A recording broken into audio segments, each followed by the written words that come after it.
Have you ever had a friendship or relationship end, or maybe you've cut off a family member or confronted a boss on their inappropriate behavior, only to wake up one day and realize that your entire community and social circle suddenly think that you're the worst person alive, maybe even Satan himself reincarnated? If this is something you've experienced, then a not so congratulations is in order for you, because you've likely been a victim of a narcissistic smear campaign. Now, smear campaigns have been used throughout human history. It's the use of untruths, right, fabrications, or the unfair use of truths, right? Maybe, releasing sensitive information or taking things out of context to discredit another person or group. We will oftentimes see this in political campaigns. However, smear campaigns will be utilized by narcissists. This is because a person with narcissism needs a constant supply of affirmation and validation, since they lack this internal sense of self, and they need to keep up this external image they've created around themselves for everyone else. When either of these are threatened, they will do whatever it takes to discredit, right, or harm the person who is threatening this false sense of self that they've materialized. Now, it's important to mention that not all smear campaigns are the product of someone who is narcissistic. Sometimes if an individual has a lot of unprocessed repressed rage, or a core, very deep parent wound has been triggered in them, they can actually launch out on a smear campaign against the person. The difference with narcissists and smear campaigns is that for the narcissist, it is all about control. Narcissists have this undying need to control people's perceptions around them, to control people's emotions about them, right? To control just their entire external environment.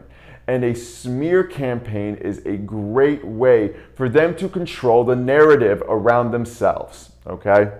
Now, smearing can go on throughout your friendship or relationship, right, with a narcissist, but the full severity of it will likely be launched right before they are about to discard you, or right after you have discarded them. Narcissists oftentimes have what's called flying monkeys. It's these group of people that are just that have their undying support and love for the narcissistic individual. And when a narcissist feels slighted, they will go and send these quote-unquote flying monkeys out to do their bidding. Right? The narcissist likes to stay somewhat removed and have other people carry out the narrative for them, okay? So they will already be sending out their supporters, but it's very possible that the narcissist has already turned mutual friends against you, mutual acquaintances, co-workers, even possibly your own family. They have been doing this maybe right before they're about to discard you, so the narrative has already been cultivated so that when it happens, you're kind of blindsided by everything and don't know what to do. Now, they will paint you as someone who is crazy or manipulative. The most probably frustrating thing about a narcissistic smear campaign is the very qualities that you were complaining about with this person, right? Maybe them being selfish or vindictive or not caring or dirty. They will begin to project those own qualities onto you, right? So the very things that you were complaining about this person, now suddenly everyone thinks that or believes that about you. This is because a narcissist has an inability to reflect or to go within. So these own internal qualities that they don't want to address within themselves, they will be constantly projecting them out onto other people.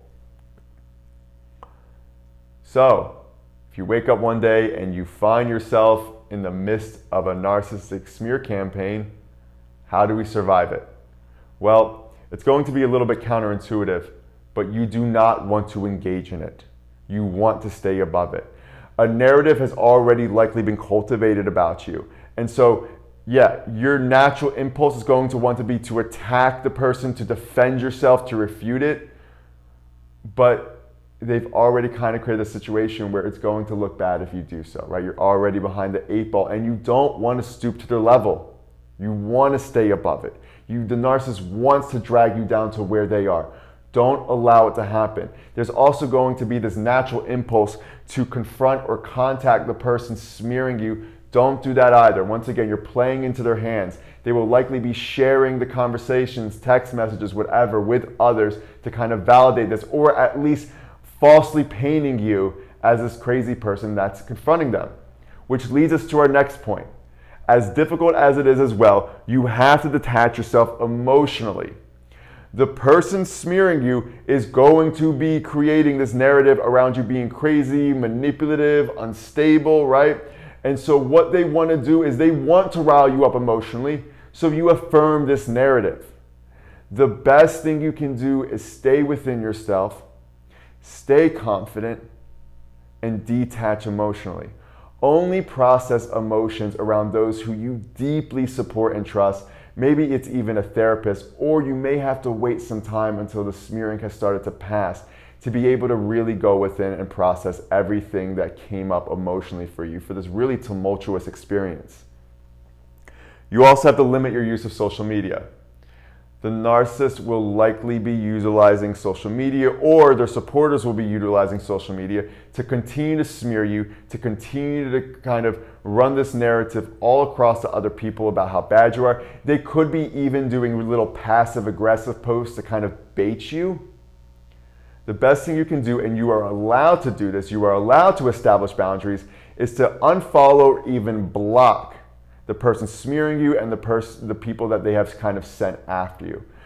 It's probably best, if you can, to really just disengage and just limit your use of social media altogether during this time.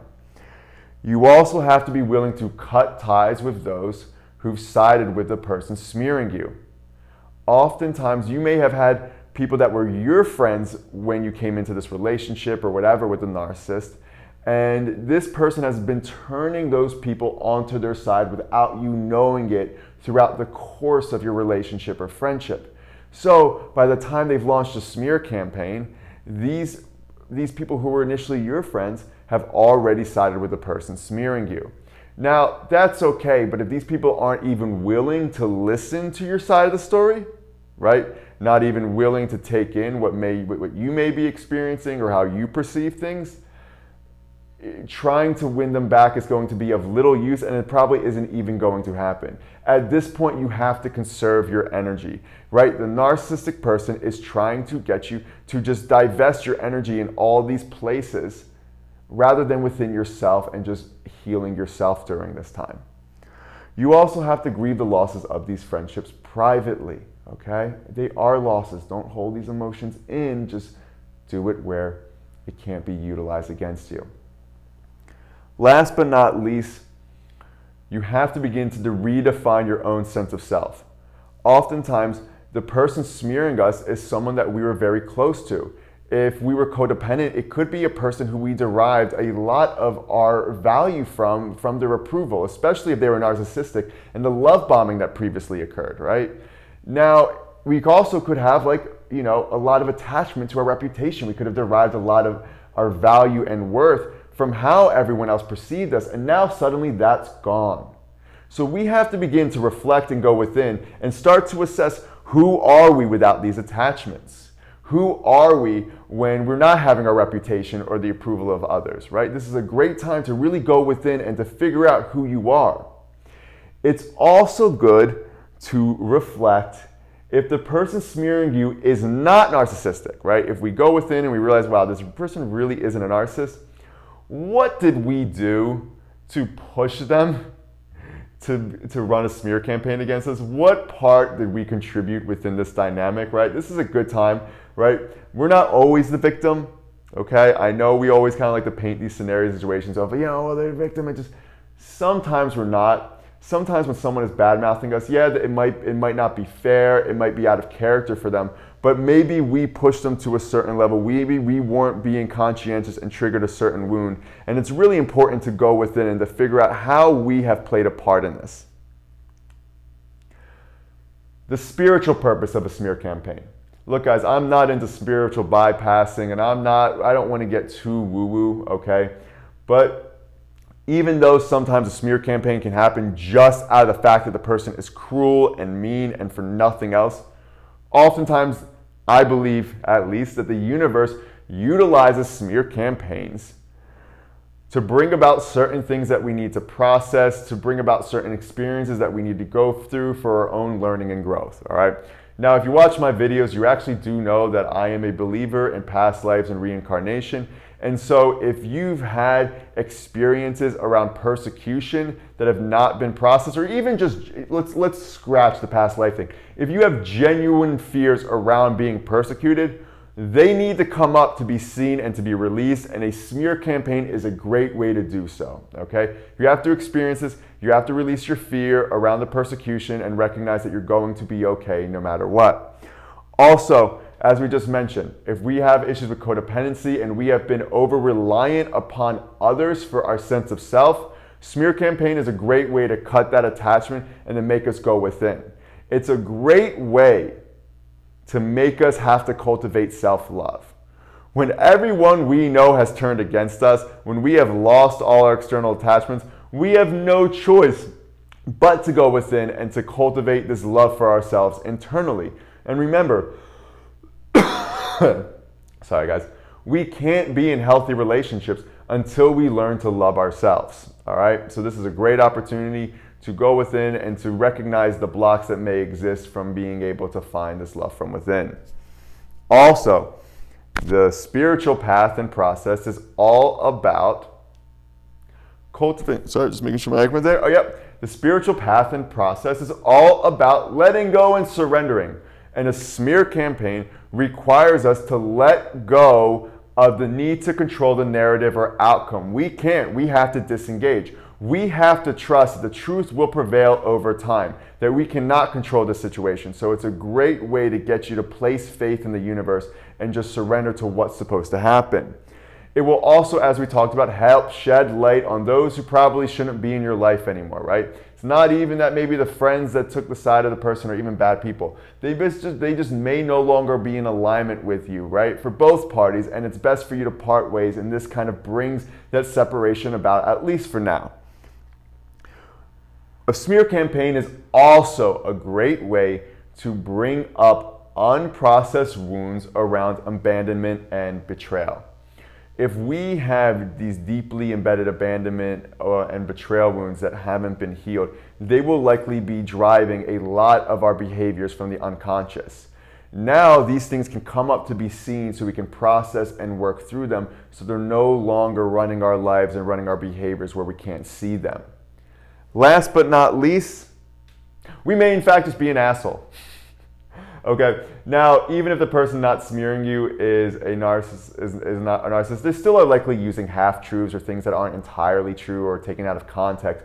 But it's a great way for our shadow aspects to come up to be seen. It's a great way for us to recognize what part did we play, how have we contributed to this. Sometimes we may have been drifting and not looking into our own stuff, right? And a smear campaign is a great way to shake us up and be like, whoa, what are we doing? Oh my God, yeah, I've just been unconsciously walking around behaving like this and I shouldn't have. And these things kind of shake us up to the reality that there may be certain shadow patterns that we're engaged in that need to be looked at, witnessed, seen, and released. All right, guys, that's my video on narcissistic smear campaigns. Obviously, this is a very difficult experience to go through. Just know that it is temporary. This will not last forever. Make sure to like this video and also subscribe to my YouTube channel if you already haven't. And be sure to leave a comment below. Thanks for watching.